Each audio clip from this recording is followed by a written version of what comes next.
a few announcements. Our chapter scholarship application process is open, and the deadline to apply for a scholarship is June 1st. This is open to high school seniors and undergraduate college students who might be interested. Over to Yvonne Vermillion, our chapter president, to highlight our fall events.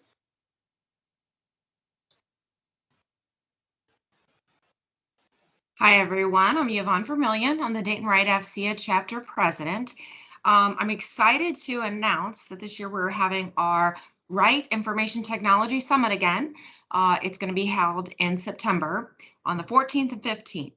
We are very fortunate to be able to have it as a hybrid event. So you'll be able to attend in person at the UD Marriott or virtually. We are having a golf outing on Monday, the 13th of September, the day before the conference, over at Beaver Creek Golf Club. So if anyone wants to join the golf and come in and attend the conference in person, that would be fantastic. We're also having our casino night this year in conjunction with WITS, and we're having it on Tuesday night on the 14th of September, so the first day of the WITS conference. We'll also be having that over at the UD Marriott. So I hope you check out our events page on our website, Wild Apricot. It's our Dayton-Wright AFCEA chapter webpage. And under the events section, it gives you all the details, information about the golf outing, casino night, and the conference, which should be very, very exciting this year. So that's the announcements I have. I'm going to turn it over to David Hart.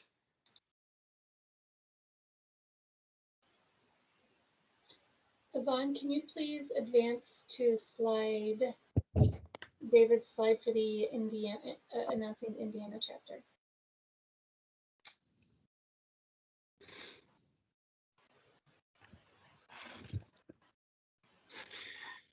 Afternoon, everyone. David Hart, I'm Regional Vice President for AFCEA. I cover the Midwest. That includes this chapter, the Dayton-Wright chapter. It also includes the Gold Vault chapter down at Fort Knox, which is primarily the Human Resource Command.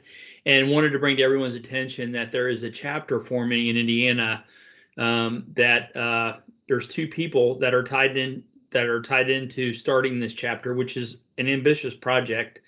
Jeremy Miller.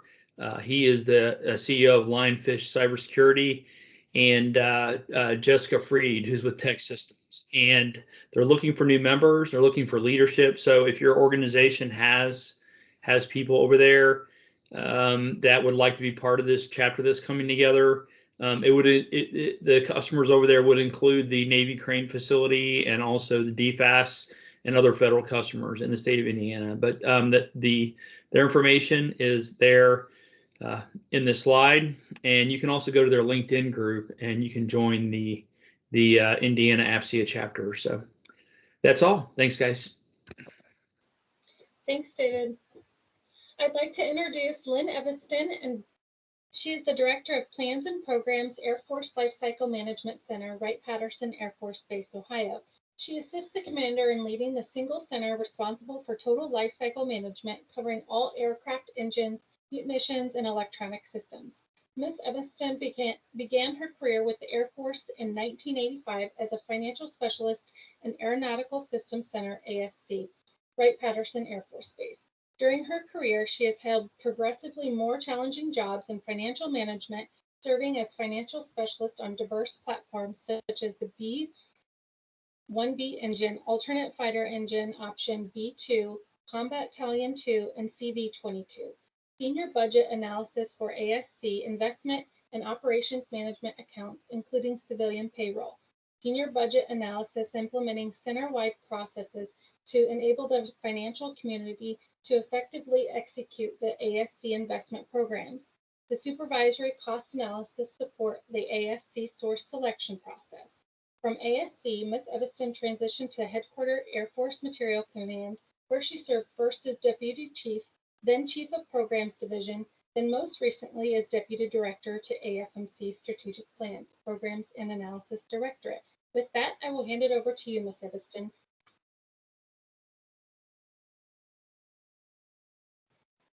So I'm going to try and keep my video on for as long as my Wi-Fi and everything else will handle it. So if you could go to the next chart, and thanks for the introduction. I would say that I'm not sure the FM community would have me back after so long out of the community, but that is where I started my roots. So I want to talk about a few things, and this is really an open dialogue discussion. So if you have any questions, let me know as we go along, or we can wait till the end. So I'm not sure how many people are aware of what General Morris's strategic plan looks like, but it's pretty simple and it's actually very effective. He starts with the who, the airmen, and then we go into what's called where, which is our infrastructure. And then the last one is the how, which is our digital enterprise, digital transformation. And so he's very focused on these three aspects to really propel Air Force Lifecycle Management Center into the future.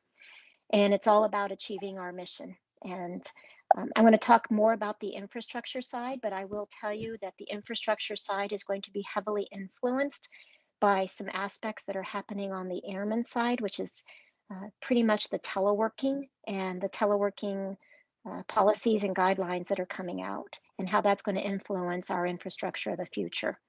So next chart, please. So this is a build chart, and what we know is that we've had a century of no teleworking. And I will say that even if we had teleworking as a tool in our toolbox, it was not well used or utilized widely by a lot of people. It was maybe a person did it once a week, 1 day a week, and that would be about it. There was not extensive teleworking. Then the pandemic hit, and all of a sudden we transitioned into a year of, I'll say 100% teleworking, although not everybody was 100% teleworking, but a much more significant, robust teleworking environment. But it was a year of isolation. And so what we're trying to do is actually blend.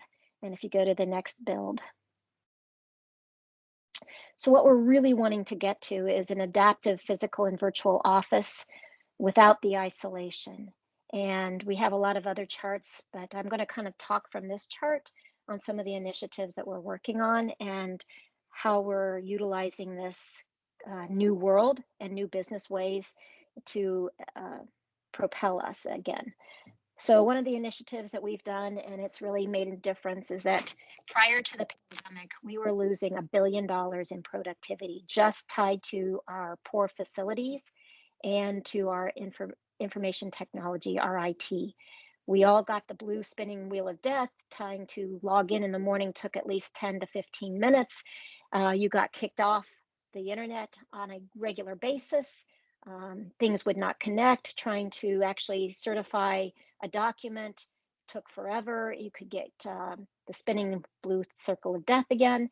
And so what we did was we did a survey, and we actually calculated the amount of time that we lost because of just IT and facility problems. And it was $1 billion in a year. That's huge. That's a lot of lost productivity time for our people. So over the past year and a half or so, 2 years, we've been working several initiatives to improve our IT. And then we've also measured how do we know that we're improving. So what we've done is one of the bigger wins was we actually did a study on what is the minimum client computer we should be purchasing. So if you know anything about the government, we always went to the GSA AFWay website, and it said, you know, you could buy a computer for $450, and every IT person out there said, yep, that's cheap, let's buy that. We can buy, 600 computers for a cheap price. And unfortunately, those cheap computers didn't really give us the type of RAM and other aspects that we needed to do the kind of work we've been asked to do. So our team under my organization, we actually went out, we measured what would be the most optimal computer specifications. And we got our commander to actually tell our directorates, here's what we think you should buy if you really want your people to be effective and efficient. That actually helped improve a lot of our capability. Well, Air Force Material Command heard what we were doing and they adopted it. And then Air Force actually heard what we were doing. They loved it. And so now it's actually on our quarterly equipment buy as the preferred option for your people to have, which was a huge win. And it's actually producing great benefit for our people, our airmen, and it was a really big win for our organization. The other thing that we are doing is actually working with the C3INN PEO, 16th Air Force Material Command, and we're going to all the different locations and making certain that the network that is in place is actually the best that it can be. So do they need any hardware, software? Are we getting the best throughput that we can get given everything else? And so we've actually had huge increases in that world, and we found some major areas where it needs improvement, and we're getting funding for the first time through the AFMC we need to help our airmen on that side. So that's another big issue and initiative that we started, and that the Air Force Material Command picked up and are now doing across the Air Force at other locations. One of the another initiatives that we're doing is to work getting Wi-Fi for our buildings on base. And it's a tough sell. I will tell you that we're up against legacy Air Force policy that we're trying to influence and change. But what we know is that in a hybrid telework environment, we need Wi-Fi on base. And so we're trying to work that across our different locations. That one's a little bit more slow moving, but we are working that because we know that the benefit. We also have an IT health metric that we've put in place, and we measure ourselves using the Air Force they have a survey office that they are actually going out and have surveys on a monthly basis, and we then measure how well our people are doing, our center is doing against the Air Force. And right now, we are actually, with the improvements we're making, we are diverging from the Air Force significantly. So we're going up closer to the 80% of user experience, if you will, and the Air Force overall is kind of nosediving down below. So we're watching that though, because as we move out of the pandemic and move into using other collaborative tools, we are aware that we could go backwards. And so we're using these measures to help our leadership understand where we might need to go in the future. Some of the other things that we're doing as initiatives under this whole area is we have teams at our major locations. So pick Wright Pad as an example, big one. And the other one is that we're doing work with the different locations to put in place hoteling. And we actually also have a consortium of all the centers where we're looking at how do we create and buy a hoteling tool that would help us make certain that as we go into different locations, different buildings, we all have the same tool that we're using to reserve our space. So we're looking at all of those things, because then what we're looking to do is actually eventually help decrease our building infrastructure, because the Air Force, if you saw the latest testimony to Congress, we are $30 billion in deficit, if you will, to maintaining our infrastructure. So one of the ways to get at that is to embrace teleworking, increase occupancy in buildings through hoteling kind of concepts, and then demolish old buildings and getting rid of those. So that's kind of our concepts behind this. There's a lot of work going on, and we're actually very excited. So any questions on this? I've talked really fast. Okay, next chart. So PLM, part of the digital transformation. So as you can tell, you saw the 3 different focus areas of General Morris. One of those areas is the digital transformation. One of the areas in which my organization is heavily involved, there's a couple, but this is a big one, is that we are the owner, I'm the functional lead for Air Force PLM, and the functional champion sponsor is SAF-AQR, and we've had some really big wins over the past several months. And I'll just talk a little bit about this, and I can open it up again for questions. I may not be the expert, but I can always get you answers from the experts. So fact of life of Air Force PLM, it is a program of record. It was competitively selected. It is Siemens Team Center. We defended 2 protests, one at the GAO and federal level. However, what it doesn't mean is that we are dictating to our OEM partners what they have to use. So an OEM can use PTC wind chill, Dassault, any of the different other capabilities that are out there. It's just that from an Air Force perspective, our people are going to use Air Force PLM Siemens Team Center. What that means is that the data has to be pushed into our tool of choice, if you will, when it comes out of the OEM side.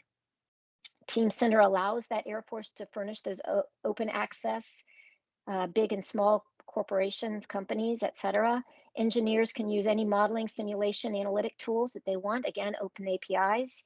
But a single Air Force PLM enables us to have workforce agility. So if you look at the benefits on the right-hand side, what does workforce agility mean? It means that we don't have to be training somebody every time they move from one program office to another on a different tool. It means that we have end items in that ecosystem integration. It also means that we are connected with our other MROI, Item Master Escape, all of the other initiatives that the Air Force is executing right now. We are also integrating with other technical stacks. And then we have intentionally limited PLM to foster the competition for other digital engineering tools. So we're not dictating other systems out there, but it's a baseline that is not just for engineering, which is why I don't like to call it digital engineering. I either call it digital acquisition, digital enterprise, digital transformation, because this will be affecting all of our capabilities. It'll affect contracting, how we do contracting. It'll affect how we do data management. It's affecting how we do finally have digital twin, digital thread, because PLM is that foundation to the digital world. So my organization, we have the Capability Support Office underneath my organization. It is an integrated program office, if you will, between the business enterprise systems, PEO organization, HI, the directorate.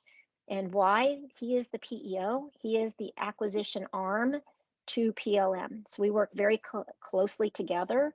And then we work very closely with SAF-AQ, and because SAF-AQ is the one who can help us with the different PEOs across the Air Force. We also work with Space and Missile Center in this area, and they are utilizing Siemens Team Center. So GBSD and the Nuclear Weapons Center, LRSO, we're working with Minuteman III. So lots of activity in this area. F-15EX is one of our poster childs right now. And our go live is, I think right now it's slated for August of 21. So over the past several years, we have come a long way from where we started. So any questions on this one? Okay. And then the next chart, please.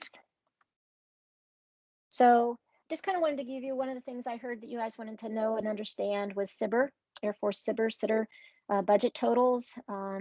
LCMC is a major, we are one of the larger ones.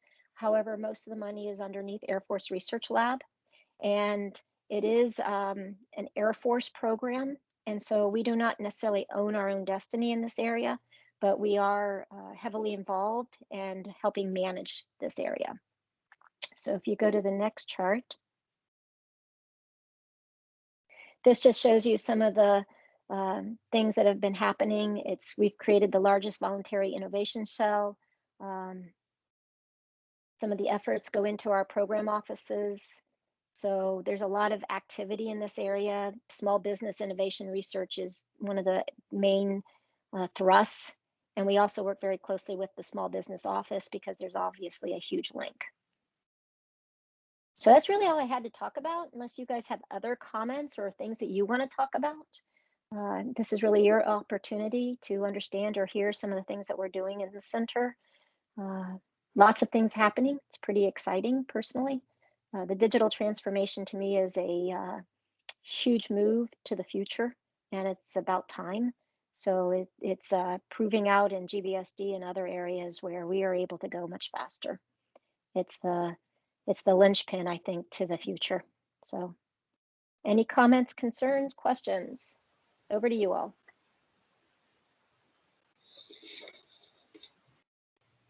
Thank you, Lynn. I think we have a question in the chat session. Give me just a moment here. Is the innovation cell open to industry? And if so, how do we access that? I will have to find out for you. I understood it was open to industry. There's 330 plus innovators worldwide, but how you access it, I don't know. So I will get you the answer. Great, thank you.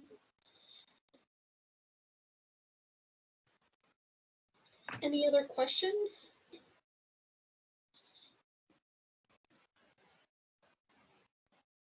Don't see any in the chat. So with the $1 billion in revenue loss that you had for teleworking, Well, it's not teleworking. Actually, we have stopped the productivity loss with teleworking. Teleworking has actually been a huge boom for us.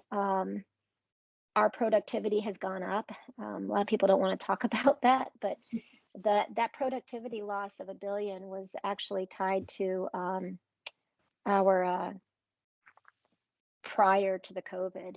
It was when we had to be in the buildings. And so just for your all's knowledge, we had, I'll pick on the buildings themselves, the infrastructure. We had major water breakage. So we had flood, if you will. We had water damage. We had servers be flooded. We had cockroaches, as most everybody knows. We had other major issues with some of our organizations. And so because of that, we lost productivity where we had to actually have people go home. The other one was because of the IT on the base when we were on the Air Force net and not going through our home Wi-Fi to VPN in, our speed of capability was pretty much non-existent. And so what we were doing is, and we also had outages. And so it was interesting. We were losing more money every year. It was significant. By teleworking, interestingly enough, you can actually pass data much easier. So like the A10 organization actually uses Siemens Team Center, and they are able to pass the data much faster through telework onto their computers. It's secure because of the way we were doing VPN now, but it's faster because they're on their own home Wi-Fi and not having to go through the Air Force network on base. So there are a lot of things that we have discovered that we're actually more productive. We can also get on to meetings after meetings, right? So this meeting, I was in a meeting right up into the 12 o'clock time frame, and I just flipped over. I could never have done that before. We would have had drive time. We would have had other things, right? And so it's those things that have increased our productivity time. Things that we don't think about, right? And then the TDYs, we don't have to have as many TDY costs, which is also a huge non-productive time as you're sitting in airports waiting for airplanes, et cetera. So a lot of things have improved, which I don't think sometimes we think about. I think human nature is we think about the negative and not the positive. Sure, and kind of honing in on, the teleworking piece. I know, a lot of folks have in the past from a BD and just a relationship standpoint have enjoyed that face-to-face contact. Do you foresee that happening anytime in the future in your area? Yeah, so I think that gets back to we did the century-old way of doing business. Then we went to the isolation telework. What we want to get to is social telework, where I'll pick on my own organization. I was not able to have directors calls in person. We couldn't have our normal XP picnic, if you will. We didn't do a lot of those types of activities. Whereas in this new telework phase, we can do those things. That's what we are anticipating. And so instead of having the isolation telework, it's a social telework. And it's not I think again, we have, connected isolation and teleworking as if they're the same. They're not. And so there's a lot of these myths and legends that we have to debunk.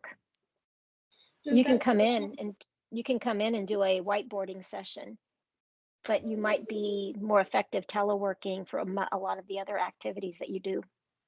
Sure. So does that social teleworking integrate industry in any way? So it should. First of all, a lot of our contractor support will be in the same kind of, I'll say, profile as the rest of us, and they're part of the team. From an industry perspective, we know that our industry partners are also going to a more heavily telework environment because there are savings on the infrastructure side, just as what we are trying to, capture. Sure. And a lot of buildings on base were scheduled to be upgraded to include the headquarter building at Wright-Patterson. Have those Yes. plans to upgrade those already changed because of the situation? I would say that the plan that has changed is how the building will be used. So I'll pick on building 262, 266, the headquarters renovation. It is going to continue. We're moving forward with it. However, what's going to change is how the building is used after the renovation. So what they're looking to do and what General Bunch wants to capture is increase telework, maximum telework, increase the occupancy going into the building. So design it as a hoteling organization, if you will, and then be able to demolish buildings on the base. So by increasing the occupancy in the renovated building, he can then demolish older buildings and get rid of that infrastructure cost, the sustainment cost. So that's kind of the concept behind the headquarters renovation. But it's going to continue. Great.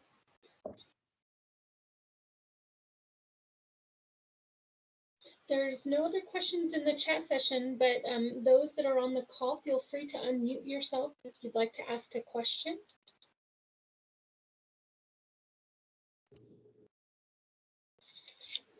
Hi, Lynn. This is Yvonne Vermillion. A lot of contracts now have in the past have been written for contractors to be, 100% on site, or to have offices within a certain mile of the base and stuff.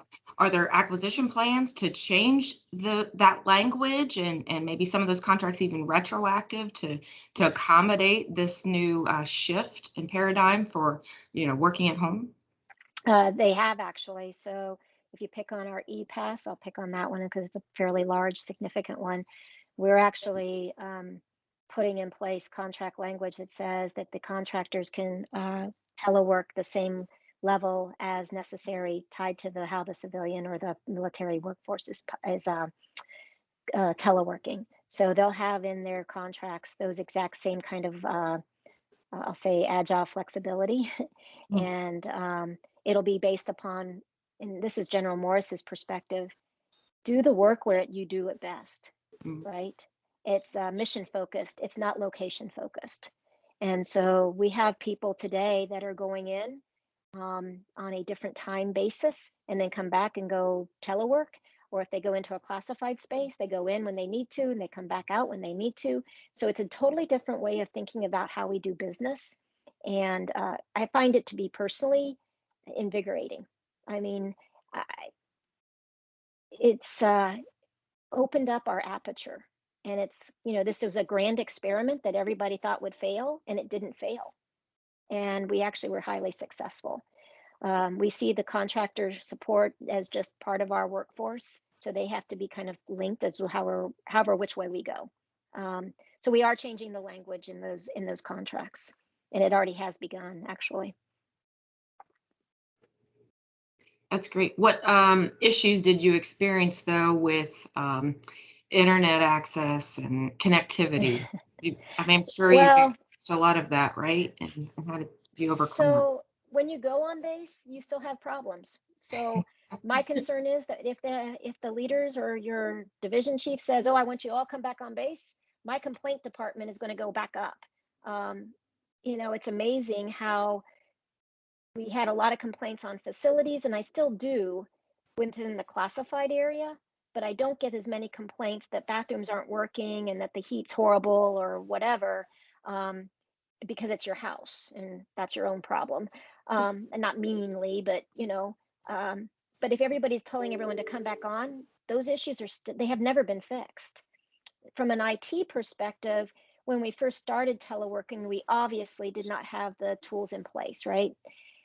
I will say that the Air Force responded, the Department of Defense really responded extremely well. And so our VPN capability increased 17-fold, I mean, 1,000-fold. It was amazing. Now you can get on VPN within seconds. It's the easiest thing I've ever experienced. It's lovely. It didn't used to be that way, right? And so those things have been fixed.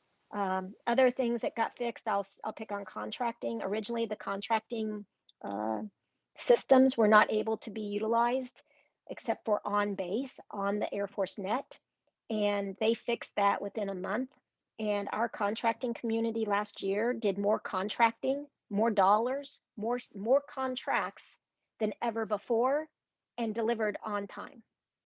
And it blew their minds. I mean, they didn't think that they would have those kinds of metrics. They thought it would have shown failure, and they actually were above. Same with financial management.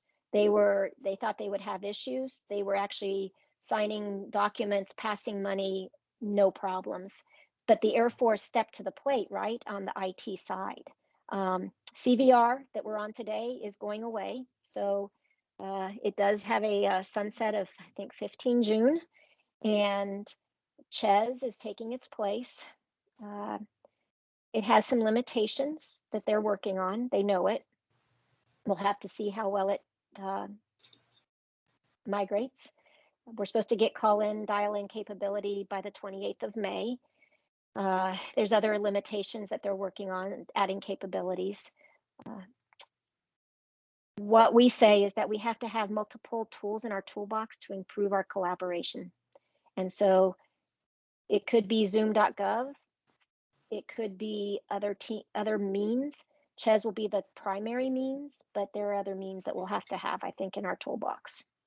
So, but in the beginning, yes, we were a little, how's this going to work? And it actually worked really well. And now people experience the best working from home, the connections and their internet connectivity and ability to work.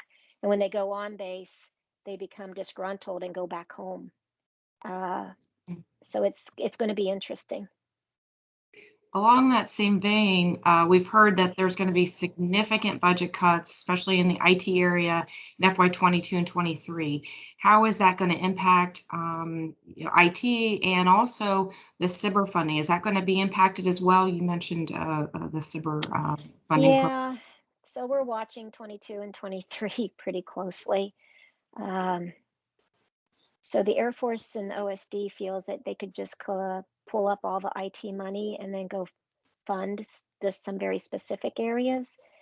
I keep reminding people that collaboration tools, one such tool used to be called TDY, and we spent a lot of money in TDY.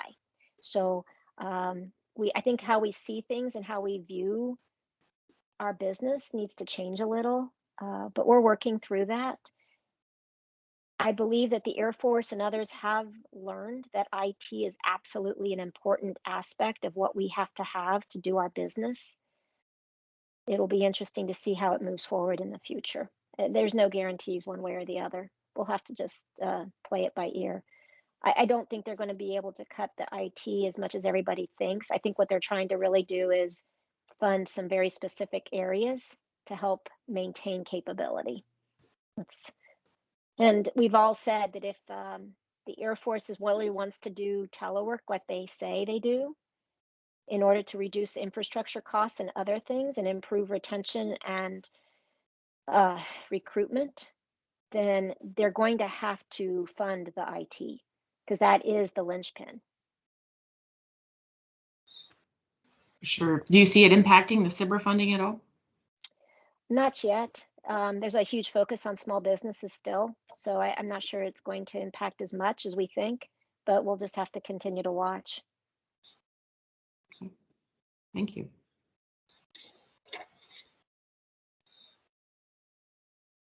Any Other questions?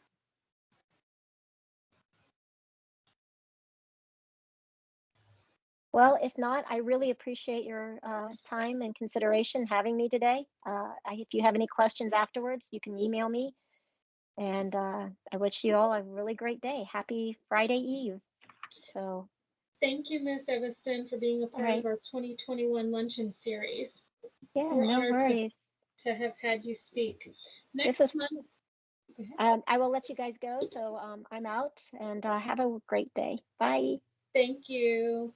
Next month, Lieutenant General Sean Morris, commander of AFLCMC Wright-Patterson Air Force Base, will be speaking on June 17th on the latest happenings at AFLCMC and the RSO and how the new administration is finding ways to integrate robotics, automation, and other future technologies. You can now register for that luncheon in the portal.